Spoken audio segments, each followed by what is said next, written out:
Assalamualaikum warahmatullahi wabarakatuh. Perkenalkan, nama saya Cici Agustin, saya dari kelas 11 MIPA 3. Saya di sini akan membuat video penjelasan materi tentang koloid. Nah teman-teman, ada yang tahu nggak sih koloid itu apa?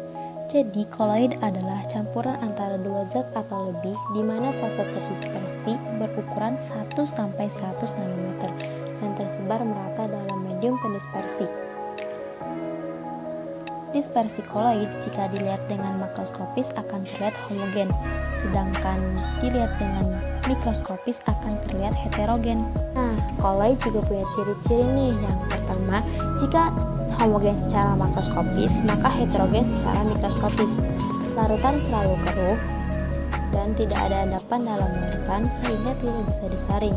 Ukuran partikel 1-100 nanometer. Selanjutnya, ada pun contoh dari koloid, yaitu campuran air dan susu. Nah, selanjutnya kita masuk ke pembahasan sifat-sifat koloid, yaitu yang pertama ada efek Tyndall.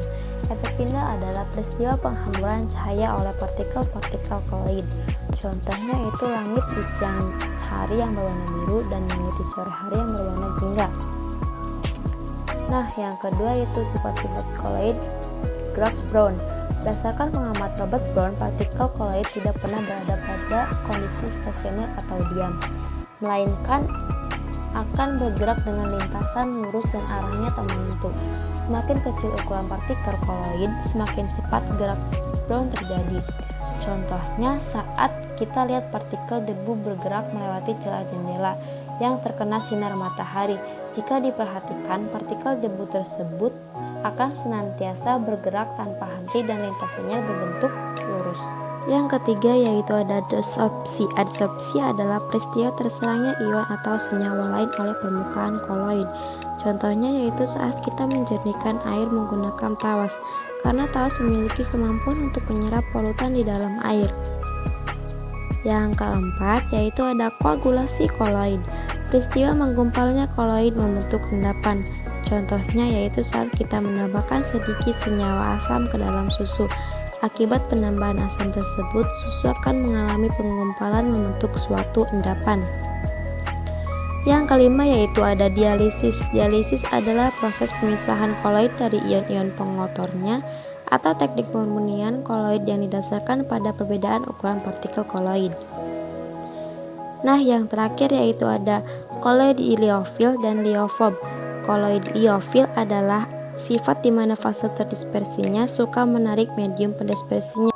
Nah, contohnya yaitu agar-agar, susu, dan sabun. Sedangkan yang liofob merupakan sifat di mana fase terdispersinya tidak suka menarik medium pendispersinya. Contohnya sol belerang dan sol emas. Ada pula gambar contohnya yaitu seperti di samping. Mereka tidak saling tarik-menarik. Nah, contoh ini yaitu disebut dengan contoh koloid liofob. Selanjutnya kita masuk ke pembahasan yang terakhir yaitu penerapan konsep dialisis. Konsep dialisis itu memisahkan partikel berdasarkan ukurannya. Selanjutnya, saya di sini sudah memberikan sedikit gambaran konsep dialisis. Saya sudah menggambarkan ada partikel A, partikel B, dan partikel C. Partikel A masuk ke dalam kisi dan partikel B juga masuk ke dalam kisi, sedangkan partikel C tidak bisa memasuki kisi. Mengapa partikel C tidak bisa memasuki kisi seperti A dan B? Karena partikel A dan B memiliki diameter yang sama dan relatif kecil, sedangkan partikel C ukuran lebih besar dan melebihi celah kisi. Inilah konsep dialisis, yaitu memisahkan partikel berdasarkan ukurannya.